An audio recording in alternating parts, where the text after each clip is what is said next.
Good morning. आज हम पढ़ेंगे VSEPR थ्योरी के बारे में। तो चलिए शुरू करते हैं आज की क्लास। तो आइए देख लेते हैं VSEPR थ्योरी क्या होती है, या जिसको हम बोलते हैं valency cell electron pair repulsion theory, या इसी को बोला जाता है संयोजकता कोश इलेक्ट्रॉन युग्म प्रतिकर्षण सिद्धांत। तो ये जो थ्योरी थी वो 1940 में सिडविक और पावेल, ये दो साइंटिस्ट थे, इन्होंने प्रस्तुत किया था। बाद में 1957 में ग्लेस्पी और नाइहोम, ये दो साइंटिस्ट आए, इन्होंने इस थ्योरी में कुछ करेक्शन किया और बाद में इसको विस्तार से डिटेल से इन्होंने बताया। ये जो थ्योरी थी वो दी गई थी बहुपरमाण्विक अणुओं की ज्यामिति को समझाने के लिए। जो मल्टी एटॉमिक मॉलिक्यूल्स थे उनकी जियोमेट्री को बताने के लिए ही ये जो थ्योरी थी वो प्रस्तुत की गई थी। तो आइए देख लेते हैं इसका मुख्य कथन क्या है। तो पहला कथन होता है कि किसी अणु की ज्यामिति बॉन्ड पेयर एवं लोन पेयर की संख्या पर निर्भर होता है। कोई भी जो अणु होगी उसकी जो संरचना होगी, जो जियोमेट्री होगी, वो डिपेंड करेगा उसके बॉन्ड पेयर और लोन पेयर की संख्या पर। अब ये कैसे होता है इसको भी देख लेते हैं।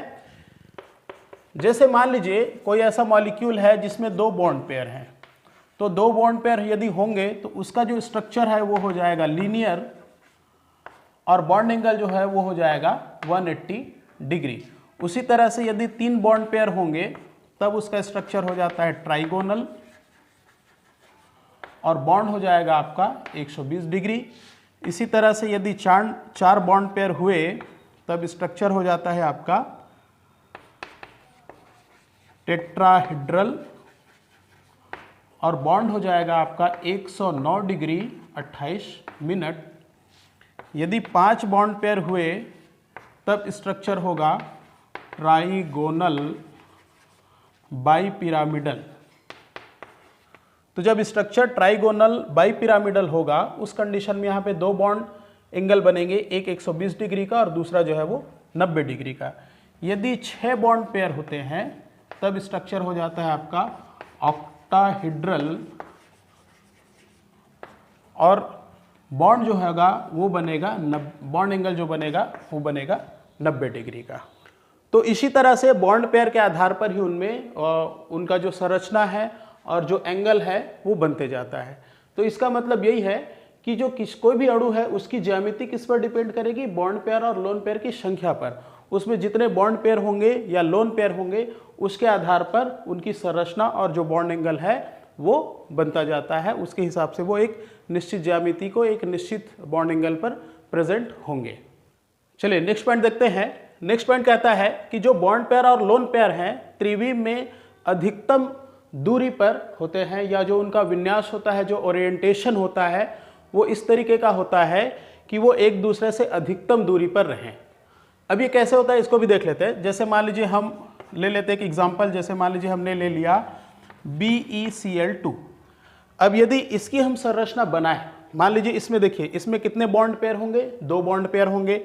और यदि हम इसकी संरचना बनाएं तो मान लीजिए इसकी संरचना हम बनाते हैं इस तरह से। Be आपका सेंट्रल एटम हो गया, यहाँ पे एक हमने Cl ले लिया और एक Cl ले लेते हैं हम यहाँ पर, ऐसा। एक दूसरी हम संरचना बना लेते हैं Be, ये सेंट्रल एटम, एक Cl हम यहाँ ले लेते हैं और एक Cl हम यहाँ ले लेते हैं। अब दोनों संरचना की यदि हम तुलना करें तो देखिए यदि ये एक Cl हो गया, ये एक Cl हो गया, ये उसका बॉन्ड पेयर, ये उसका बॉन्ड पेयर, यहाँ पर भी देख लीजिए एक Cl ये, एक Cl ये। अब यदि हम इन दोनों संरचना में तुलना करें, मान लीजिए ये हमारी पहली संरचना, ये हमारी दूसरी संरचना। तो पहली संरचना में हम देखें कि ये जो बॉन्ड पेयर होगा, ये जो बॉन्ड पेयर है, इनके बीच का ये जो डिस्टेंस है, ये इनके बीच का डिस्टेंस क्या होता है, कम है। और वहाँ पर यहाँ पर हम देखें कि ये जो बॉन्ड पेयर और ये जो बॉन्ड पेयर है, इनके बीच का जो डिस्टेंस है ये क्या होता है, अधिक है। तो चूंकि देखिए इनका डिस्टेंस कम है, इस वजह से क्या होगा, ये बॉन्ड पेयर क्या करते हैं, इनमें प्रतिकर्षण ज़्यादा होगा। जबकि यहाँ पर ये जो बॉन्ड पेयर है वो एक दूसरे से अधिक दूरी पर है, इस वजह से क्या होता है, इनमें जो प्रतिकर्षण होता है वो न्यूनतम हो जाता है। और जब प्रतिकर्षण न्यूनतम होता है तो जो मॉलिक्यूल होता है वो हो जाता है स्टेबल। तो स्टेबिलिटी की वजह से ही, या हम कह सकते हैं न्यूनतम प्रतिकर्षण की वजह से ही, जो बॉन्ड पेयर है वो क्या रहना चाहेगा, एक दूसरे से अधिकतम दूरी पर रहना चाहेगा। तो इसी को बोला गया है कि जो बॉन्ड पेयर और लोन पेयर है वो त्रिविम में अधिकतम दूरी पर रहना चाहते हैं, ताकि उनमें प्रतिकर्षण कम हो, और प्रतिकर्षण कम होगा तो इनकी स्टेबिलिटी जो है वो ज़्यादा हो जाएगी। तो यही वजह है कि जो BeCl2 की जो संरचना है वो ऐसी ना हो करके कैसी हो जाएगी, इस तरीके की। कारण कि यदि संरचना ऐसी होगी तो इसमें प्रतिकर्षण ज़्यादा होगा, और यदि संरचना ऐसी होगी तो इसमें प्रतिकर्षण क्या होगा, कम होगा। क्यों? क्योंकि वो दोनों जो बॉन्ड पेयर हैं वो एक दूसरे से अधिकतम दूरी पर उपस्थित हैं। चलिए आगे चलते हैं। तो नेक्स्ट पॉइंट हमारा कहता है, यदि अणु में केवल बॉन्ड पेयर हो, ओनली बंधी इलेक्ट्रॉन युग्म यदि होंगे, तो उसकी जो ज्यामिति होगी वो समरूप होगी, मतलब सिमेट्रिकल होगी, वो नॉर्मल स्ट्रक्चर पर होंगे। और यदि बॉन्ड पेयर के साथ साथ उसमें लोन पेयर हो तो ज्यामिति जो है वो विकृत हो जाती है। तो अब ये कैसे होता है उसको हम देख लेते हैं। जैसे मान लीजिए हम एग्जांपल में ले लेते हैं CH4। यदि CH4 की संरचना देखें तो ये कैसा होता है, C हमारा होता है सेंट्रल एटम, और इससे इस तरह से 4 हाइड्रोजन जो है वो जुड़ा होता है ऐसा। ये अब ये जो स्ट्रक्चर होता है, इस स्ट्रक्चर को हम क्या बोलते हैं, ये स्ट्रक्चर कहलाता है आपका टेट्राहेड्रल। ये स्ट्रक्चर हो जाता है आपका टेट्राहेड्रल, ये टेट्राहेड्रल स्ट्रक्चर। अब इसमें आप देखिए बॉन्ड पेयर कितने हैं, तो इसमें यदि हम बॉन्ड पेयर की संख्या देखें तो 1 2 3 4, मतलब टोटल होंगे इसमें 4 बॉन्ड पेयर इलेक्ट्रॉन। क्लियर? मतलब इसमें है 4 बॉन्ड पेयर इलेक्ट्रॉन और इसका स्ट्रक्चर कैसा है, टेट्राहेड्रल। अब मान लीजिए हम यहां पर ले लेते हैं NH3। NH3, अब यदि हम NH3 की संरचना देखें तो कैसा होगा, नाइट्रोजन होता है आपका सेंट्रल एटम, और इसके संयोजी कोष में होते हैं इस तरह से 5 इलेक्ट्रॉन। ये तो इस एक इलेक्ट्रॉन से एक हाइड्रोजन यहाँ जुड़ेगा, इस हाइड्रोजन इस इलेक्ट्रॉन से यहाँ पर, और इस इलेक्ट्रॉन से एक हाइड्रोजन यहाँ पर जुड़ जाता है, और ये होगा आपका लोन पेयर ऑफ इलेक्ट्रॉन। अब यदि इसकी हम संरचना को देखें तो पहले आप देख लीजिए कि इसमें बॉन्ड पेयर कितना है, तो 1 2 और 3 बॉन्ड पेयर, टोटल इसमें है 3 बॉन्ड पेयर। और लोन पेयर कितना है इसमें, तो 1 लोन पेयर है, 1 लोन पेयर इसमें इस तरीके का। ठीक है, यदि हम संकरण की बात करें तो CH4 में होता है आपका sp3 संकरण, NH3 में भी होता है आपका sp3 ही संकरण होता है। क्लियर? अब sp3 संकरण दोनों में है तो दोनों में आपका स्ट्रक्चर कैसा होना चाहिए, टेट्राहेड्रल होना चाहिए। लेकिन क्या हो रहा है देखिए कि CH4 में केवल बॉन्ड पेयर है, जबकि आप देखो NH3 में क्या है, 3 बॉन्ड पेयर है, 1 लोन पेयर है। तो इस वजह से क्या होता है, जो इसका स्ट्रक्चर है, ये जो लोन पेयर होता है ना, ये लोन पेयर क्या करता है, ये जो बॉन्ड पेयर इलेक्ट्रॉन है इनको ये प्रतिकर्षित करता है, वो दूर धकेलता है। इस वजह से क्या होता है कि इनकी जो संरचना है वो थोड़ी सी चेंज हो जाती है, डिस्टर्ब हो जाता है, विकृत हो जाती है। और ये जो संरचना है, मान लीजिए यदि हम इस लोन पेयर को यहाँ से हटा दें तो उस कंडीशन में देखिए इनका स्ट्रक्चर कैसा हो जाता है, ये इस तरह का स्ट्रक्चर का ऐसा। और इसको हम बोलते हैं, ये जो स्ट्रक्चर है वो कहलाता है आपका ट्राइगोनल पिरामिडल। ये इसको हम बोलते हैं त्रिकोणी पिरामिडी संरचना। और साथ ही ये जो लोन पेयर जो होता है ना, ये इनको प्रतिकर्षित करता है कि इसको बॉन्ड पेयर को। इस वजह से क्या होता है, इनका बॉन्ड एंगल जो है वो भी कम हो जाता है। जब इनको ये प्रतिकर्षित करता है, धकेलता है, तो ये सिकुड़ जाते हैं। थोड़े से सिकुड़ने की वजह से यहाँ पे एंगल कम हो जाता है, और साथ ही जो इसकी संरचना है वो भी टेट्राहेड्रल की जगह क्या हो जाता है, ट्राइगोनल पिरामिडल हो जाता है। त्रिकोणी पिरामिडी संरचना ये प्राप्त कर लेते हैं। इसी तरह से जैसे मान लीजिए हम देख लेते हैं, जैसे हम मान लीजिए ले लिए H2O, इसमें भी संकरण होता है आपका sp3 संकरण। अब यदि इसकी संरचना को हम देखें तो ये हो गया आपका ऑक्सीजन सेंट्रल एटम, और इसमें होते हैं 2 lone pair of electron, 1 lone pair यहाँ, 1 यहाँ रख लीजिए, ये टोटल 6 इलेक्ट्रॉन होता है। तो 1 हाइड्रोजन यहाँ इनसे जुड़ता है, 1 हाइड्रोजन यहाँ इनसे जुड़ता है, ये हो गया आपका 1 लोन पेयर, ये आपका दूसरा लोन पेयर। तो अब इसमें आप देख लीजिए टोटल कितना है, 2 बॉन्ड पेयर हैं इसमें और 2 लोन पेयर हैं। तो अब इस कंडीशन में आप देखो, यदि हम मान लीजिए इन लोन पेयर को यहाँ से हटा दें तो ये संरचना हमको कैसे दिख रही है, ये संरचना उल्टे भी के समान। तो चूंकि sp3 संकरण है तो क्या होना चाहिए, टेट्राहेड्रल होना चाहिए, बट ये टेट्राहेड्रल नहीं होता। इन लोन पेयर की उपस्थिति के कारण क्या होता है, इनकी जो संरचना होती है, इनकी जो ज्यामिति हो जाती है वो विकृत हो जाती है। और ये कैसे हो जाता है, ये हो जाता है उल्टे भी के समान, या इसी को हम बोलते हैं बेंट स्ट्रक्चर। ये बेंट हो जाएगा या फिर हो जाता है उल्टा V, उल्टे V के समान ये संरचना को प्राप्त कर लेते हैं। तो इस कथन का यही मतलब है कि यदि अणु में केवल बॉन्ड पेयर होंगे तो उनकी ज्यामिति समरूप होगी, मतलब इस तरह से होगा। यदि मान लीजिए 4 बॉन्ड पेयर है, इनमें भी 4-4 बॉन्ड पेयर होते तो ये सब के सब टेट्राहेड्रल होते। बट क्या हो रहा है कि यहाँ बॉन्ड पेयर के साथ लोन पेयर भी है, इस वजह से जो है देखिए समान संकरण होने के बावजूद भी इनकी ज्यामिति अलग अलग है, और उसका रीजन है ये लोन पेयर की उपस्थिति। नेक्स्ट पॉइंट होता है कि जो इलेक्ट्रॉन युग्म है, इलेक्ट्रॉन युग्मों में प्रतिकर्षण निम्नानुसार होता है। लोन पेयर और लोन पेयर में सबसे ज़्यादा प्रतिकर्षण होगा, उसके बाद लोन पेयर और बॉन्ड पेयर में, और सबसे कम प्रतिकर्षण जो होता है वो होता है बॉन्ड पेयर और बॉन्ड पेयर में। और यही वजह है कि यदि बॉन्ड पेयर के साथ लोन पेयर उपस्थित होता है तो क्या करता है, उसकी संरचना को डिस्टर्ब करता है। उसका रीज़न यही है कि इनमें प्रतिकर्षण अधिक होने की वजह से वो क्या करता है, बॉन्ड पेयर को दूर धकेल देता है, और दूर धकेलने की वजह से उसकी जो सामान्य संरचना है वो विकृत हो जाती है। तो ये था VSEPR थ्योरी, और इसके आधार पर कुछ अणुओं के एग्जाम्पल से हम इसको और सरलता से समझ लेते हैं। तो चलिए यहाँ पर हम एग्जाम्पल ले लेते हैं NH3, जो अमोनिया का अणु है वो कैसे बनता है, उसकी संरचना कैसे होती है। तो सबसे पहले हम निकाल लेते हैं इनमें संकरण। तो इसमें देखिए सेंट्रल एटम कौन सा होगा, नाइट्रोजन होगा। नाइट्रोजन का परमाणु क्रमांक 7। यदि इसका विन्यास निकालें तो ये हो जाएगा 1s2, 2s2 और 2p3। यदि इसको हुंड के अनुसार देखें तो कैसा हो जाएगा, ये 1s 2 इलेक्ट्रॉन यहाँ पर, 2s यहाँ पर भी 2 इलेक्ट्रॉन होंगे, और ये आपका 2p, तो 2p में होंगे आपके टोटल 3 इलेक्ट्रॉन। ये हो जाती है उसकी सामान्य अवस्था।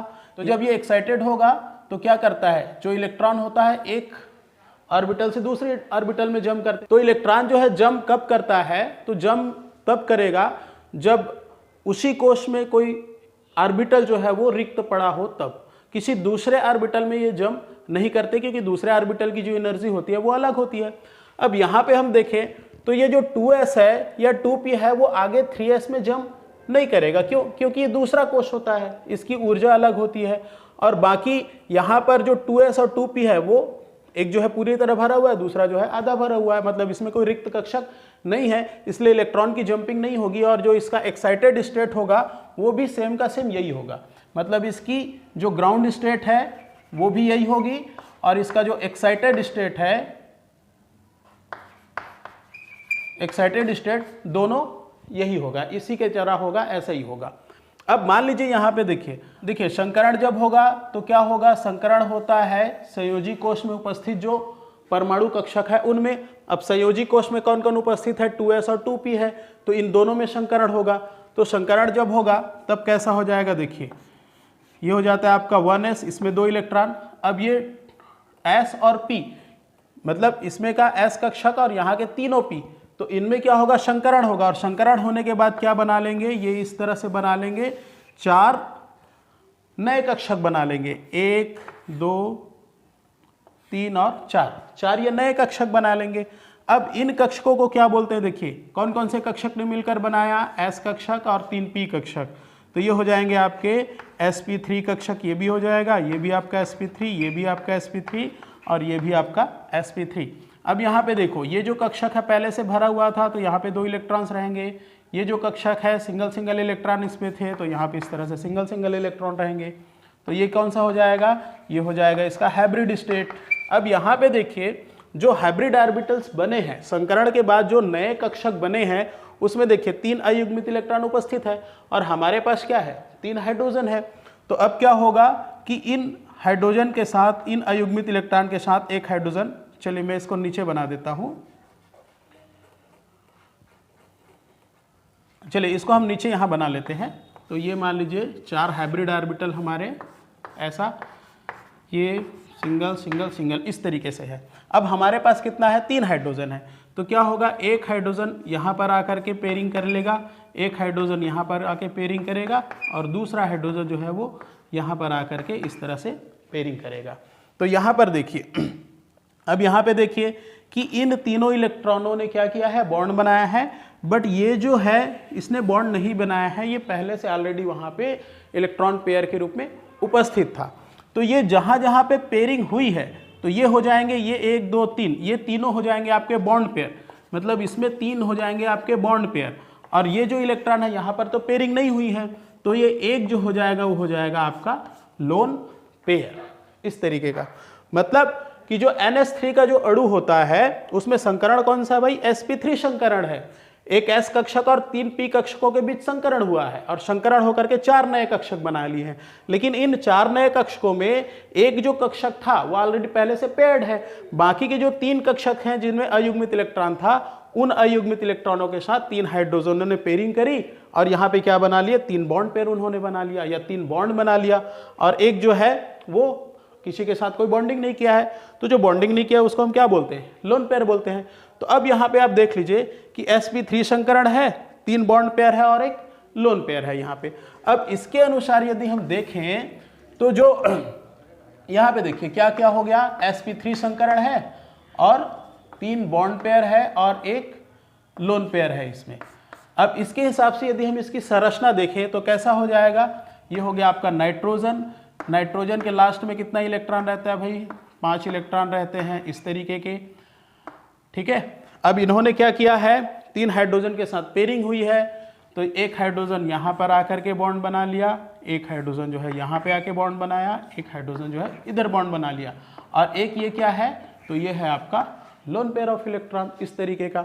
अब मान लीजिए अब इसकी हम संरचना देखें तो sp3 में क्या होता है, sp3 में होता है टेट्राहेड्रल स्ट्रक्चर, ये टेट्राहेड्रल होता है।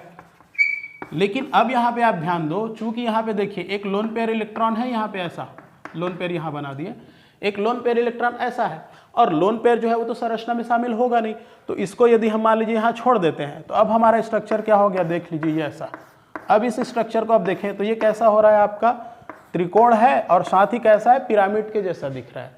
तो इसी को बोलते हैं ये टेट्राहेड्रल नहीं रहेगा और इसकी जगह हो जाता है ये ट्राइगोनल पिरामिडल, ये ट्राइगोनल पिरामिडल हो जाएगा। और साथ ही क्या होता है कि ये जो लोन पेयर होता है क्या करता है, ये बॉन्ड पेयर को क्या करेगा, प्रतिकर्षित करेगा। जैसे अभी हमने वेस्पर थ्योरी में पढ़ा कि बॉन्ड पेयर को क्या करेगा, लोन पेयर प्रतिकर्षित करेगा। तो प्रतिकर्षित करेगा उस वजह से क्या होगा, ये जो बॉन्ड पेयर है वो इस तरह से सिकुड़ जाएगा, ये ऐसे पास पास आ जाएंगे। तो इनके बीच का जो एंगल है वो कैसा होगा, तो sp3 जो संकरण होता है, sp3 संकरण में बॉन्ड एंगल होता है 109 डिग्री 28 मिनट का होता है, क्लियर। बट यहाँ पे देखो लोन पेयर की उपस्थिति से क्या कर रहा है, बॉन्ड पेयर को वो प्रतिकर्षित कर रहा है। इस वजह से क्या होगा, ये जो बॉन्ड पेयर होंगे वो इस तरह से सिकुड़ जाएंगे, सिकुड़ेंगे मतलब उनके बीच यहाँ जो बॉन्ड है वो कम हो जाएगा और ये 109 ना रह करके ये हो जाता है 107 डिग्री, इस तरीके का, क्लियर। तो ये होता है NH3 जो अणु है उसकी संरचना। चूंकि इसमें लोन पेयर इलेक्ट्रॉन उपस्थित है, यहाँ पे देख लीजिए लोन पेयर है, ये आपका इलेक्ट्रॉन लोन पेयर इलेक्ट्रॉन होगा। तो इस लोन पेयर इलेक्ट्रॉन की उपस्थिति की वजह से इसका जो बॉन्ड एंगल है वो 109 से घट के क्या हो गया, 107 हो गया।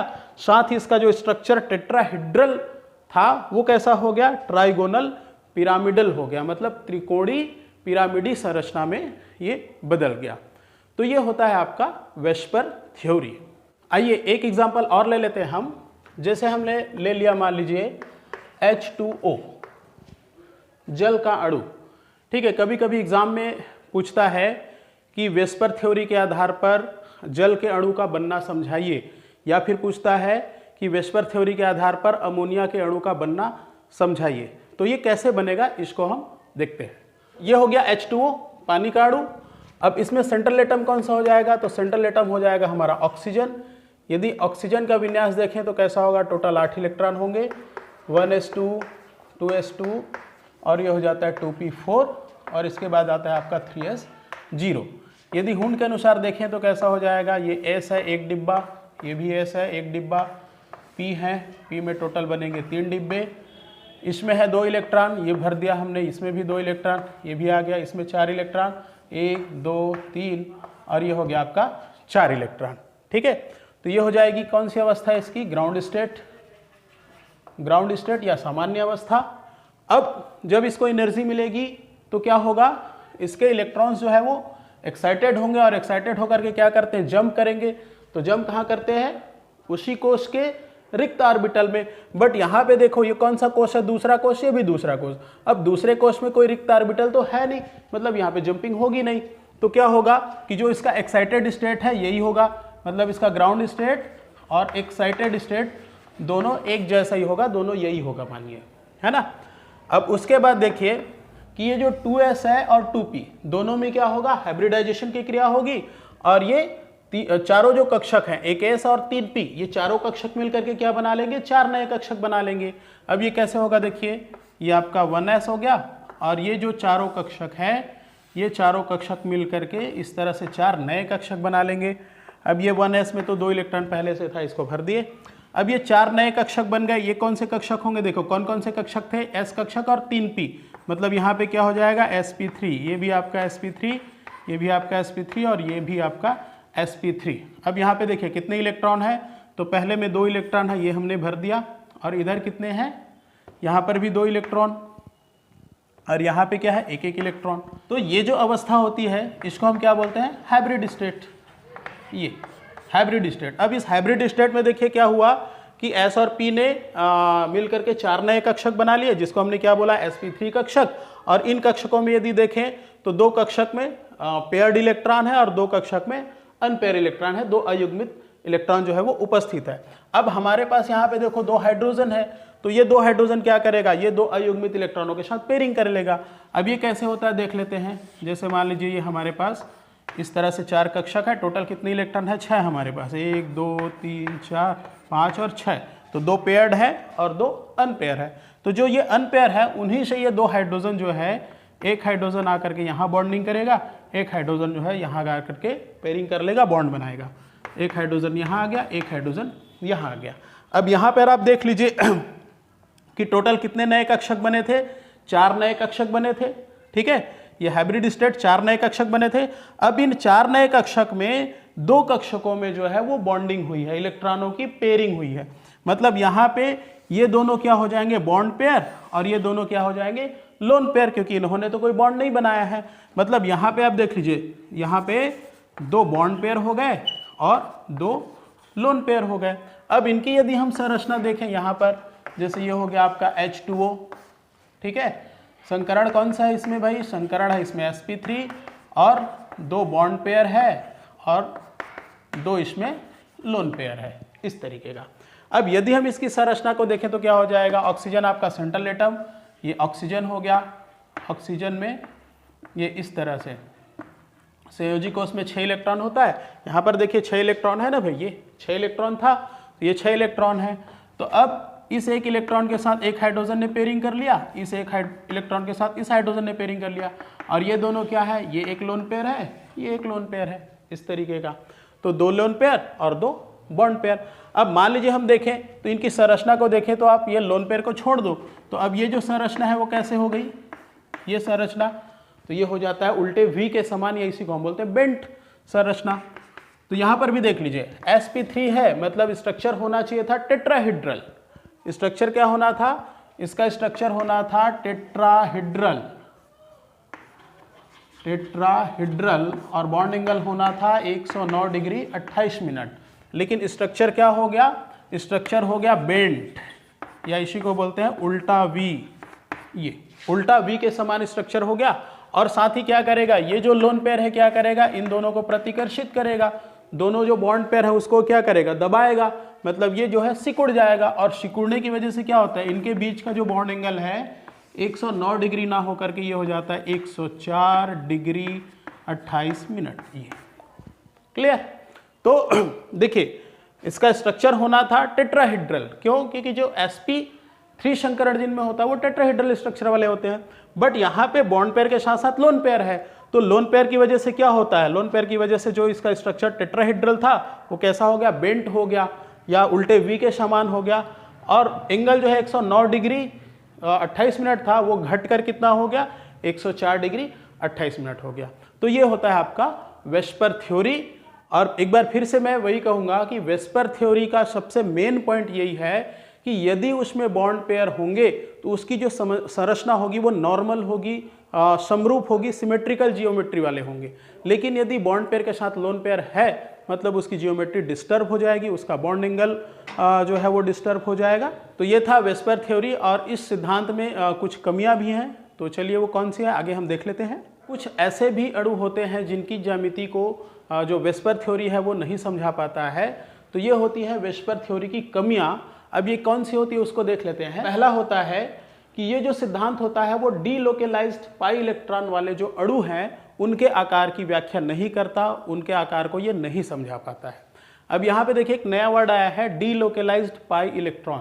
तो डीलोकेलाइज्ड पाई इलेक्ट्रॉन युग्म जो होता है वो ऐसा युग्म होता है जो किसी दो परमाणुओं के बीच उपस्थित नहीं रहता। जब इस पर कोई रिएजेंट अटैक करेगा, मतलब जब कोई केमिकल रिएक्शन होगा, तो ये जो इलेक्ट्रॉन युग्म जो होता है वो दो अणुओं से तीसरे अणु में या चौथे अणु में ये शिफ्ट हो जाता है, ट्रांसफर हो जाता है। तो इनको हम बोलते हैं डीलोकेलाइज्ड पाई इलेक्ट्रॉन युग्म। तो जिनमें भी ऐसे इलेक्ट्रॉन युग्म होते हैं उनकी व्याख्या ये वेस्पर थ्योरी जो है वो नहीं करता। नेक्स्ट है जो अत्यधिक ध्रुवीय अणु होते हैं, जो बहुत ज़्यादा पोलर होते हैं, ऐसे भी जो अणु की व्याख्या जो है वो वेस्पर थ्योरी नहीं कर पाता है। नेक्स्ट कहता है कि जिनमें अक्रिय इलेक्ट्रॉन युग्म होता है ऐसे अणुओं की व्याख्या भी वेस्पर थ्योरी जो है वो नहीं करता। और ये अक्रिय इलेक्ट्रॉन युग्म इफेक्ट जो होता है वो मिलता है आपके 13वें और 14वें समूह के तत्वों में।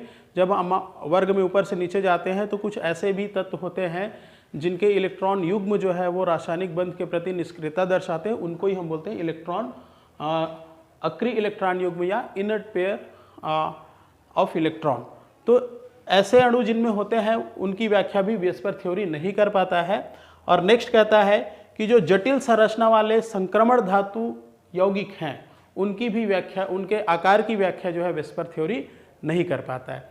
तो ये कुछ कमियां हैं वेस्पर थ्योरी में। कुछ ऐसे अणु होते हैं जिनको ये नहीं समझा पाता, उनकी ज्यामिति को, उनके आकार को। तो चलिए आज की क्लास में बस इतना ही। और यहाँ पे 2-3 क्वेश्चन बहुत इंपॉर्टेंट हैं जो आपको तैयार करने पड़ेंगे, जो बोर्ड एग्ज़ाम में या कॉलेज लेवल में अक्सर पूछे जाते हैं। कि वेस्पर थ्योरी एक तो इम्पॉर्टेंट ही है, दूसरा अमोनिया के अणु का बनना या पानी के अणु का बनना, उसकी संरचना कैसी होती है, उसमें एंगल कैसे चेंज होता है, ये इस तरह के क्वेश्चन जो है वो अक्सर पूछते हैं। तो इन क्वेश्चन को आप बहुत अच्छे से तैयार करिए, प्रिपेयर करिए, और हो सकता है तो ड्रॉ करके देखिए। तो चलिए आज की क्लास में इतना ही, बाकी हम पढ़ेंगे नेक्स्ट क्लास में। Okay, thank you.